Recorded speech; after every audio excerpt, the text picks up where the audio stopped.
Luffy's got some new moves, Vegapunk is down, rest in peace to a real one, and all hell is literally breaking loose as Oda continues to shock us with this arc. Because what? What's good? I'm Jess, aka Coco Sensei. I do anime and manga related content, reviews, and occasionally talk about Jesus. If you're new, welcome. Get a snack and sit down, because we got a lot to talk about. Today we're recapping chapter 1109 of One Piece, so here's your spoiler alert if you haven't read it yet. So we start off with Vegapunk and Shaka talking. The broadcast is still going out, but Shaka says you can't just start off, you gotta give people time to hear it.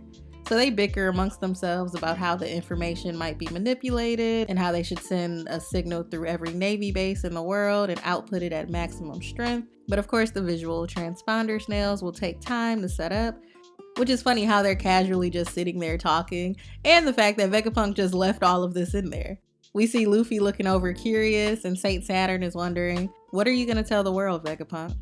Whole time, Luffy is still disrespectfully holding this man's head, which is hilarious. You gonna embarrass me in front of my people? Anyway, Vegapunk and them, they finally decide to set up a 10-minute period to allow people time to set stuff up. We still see the Navy struggling against the giants in the background, and we see that Vegapunk seems to really be dead. Oh Lord. Then we see what's happening in Mary Joie.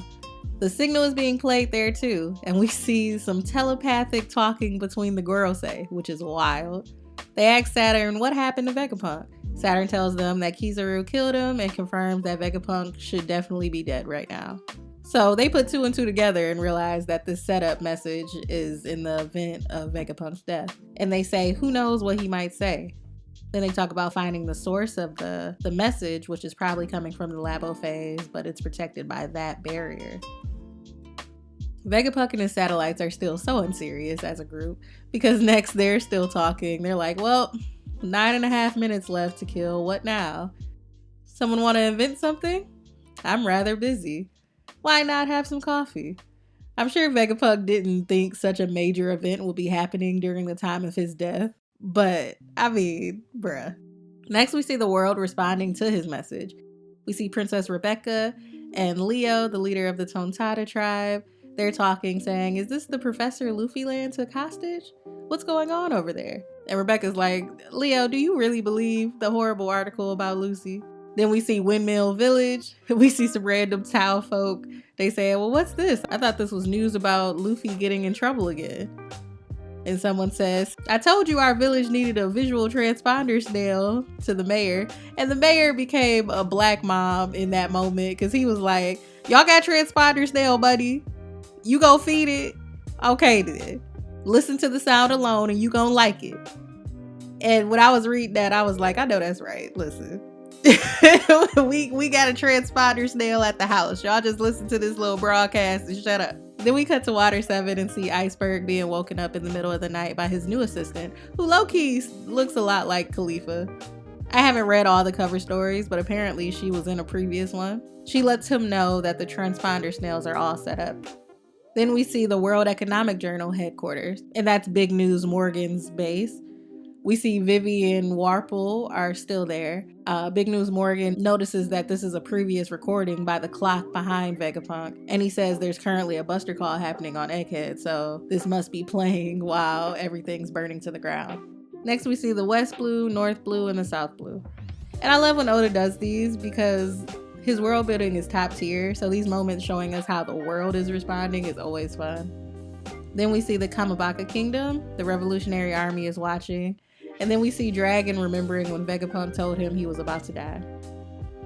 I think a lot of us have lost faith in Dragon at this point, because from our perspective, it seems like he ain't never doing nothing. But I still got my fingers crossed, hoping that he flies over the Egghead to do something. The Revolutionary Army is opposed to the world government, but specifically the Celestial Dragons. Now I know I'll get into this a lot more later, but with the gorocei showing up, that's something he would be concerned with, especially since he was friends with Vegapunk, and more importantly, Luffy is still there, so I mean, he has every reason in the world to show up at Egghead. Finally, back at Egghead, we see Luffy realizes that Saturn isn't taking any damage from his hits. Kizaru shoots out some eye lasers at Luffy, who dodges, and then he says, from now until the moment my friends get away, I'm keeping you guys right here. Then he breaks out a gum gum dawn symbol and slaps his hands together with them in it. Saturn and Kizaru are flattened, and then Luffy twirls them on his finger. He says, "Let's see you bounce back from this," and then throws them and laughs. Luffy sees Saturn is still not taking real damage though, and he's super annoyed. Then we see some soldiers around Kizaru saying, Admiral, what happened? Are you all right?" Then we see the gorocei are still talking to Saturn saying, "Listen, there's no time. Vegapunk cannot be allowed to speak." So Saturn says he'll do the summons. Next we see black lightning and 4 summoning circles. Luffy's eyes pop out, and Sanji is like, "Wait, that's the same thing that happened when Spider-Gramp showed up." Bruh. Look at this. Somebody come and look at this. That's the end of the chapter, and a hell of a way to go out, okay? First of all, 5 gorocei showing up on Egghead was definitely not on my bingo card. At all. The second it felt like stuff was in the Straw Hat's favor, Oda was like, nah. Absolutely not. Absolutely not. Also, Zoro is still fighting Lucci, and it's really pissing me off at this point because I'm very confused on how this fight can go. Luffy cannot take 5 gorocei. Now, we don't know exactly their strength level, but logically, since they do know about Nika's power, they probably have some contingency plans on how to deal with him. Because even if they're not super powerful, if they know his weakness, that's a whole thing. Also, everybody keeps saying all they need to do is hold them off for 10 minutes. We don't know how long Vegapunk wants to talk. 10 minutes is not 10 minutes. It's 10 minutes until he starts.